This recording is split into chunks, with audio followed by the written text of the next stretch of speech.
અમરેલીમાં ભાજપ નેતા કૌશિક વેકરિયા વિરુદ્ધ લેટર કાંડને મામલે હાલ રાજનીતિ ગરમાઈ છે. આ લેટર કાંડની પીડિત પાયલ ગોટીને ન્યાય અપાવવા માટે કોંગ્રેસે જાણે કે બેડું ઝડપ્યું છે. ગઈકાલથી પરેશ ધાનાણી, વિરજી ઠુમ્મર, પ્રતાપ દુધાત સહિતના કોંગ્રેસ નેતાઓ નારી સ્વાભિમાન આંદોલન અંતર્ગત ઉપવાસ પર બેઠા હતા. નેતાઓની સાથે 30 જેટલા કાર્યકર્તાઓ પણ રાત્રે કડકડતી ઠંડીમાં રાત્રિના ઉપવાસ આંદોલનમાં સહભાગી બન્યા હતા.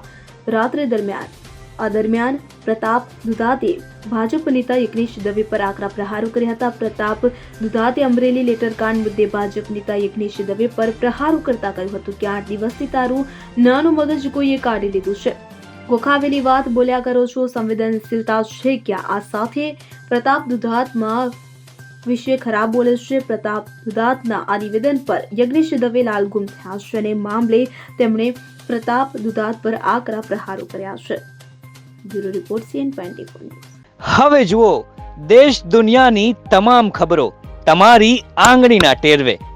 ઉઠાવો મોબાઈલ અને Google Play Store પરથી ડાઉનલોડ કરો અમારી CN24 ન્યૂઝ મોબાઈલ એપ.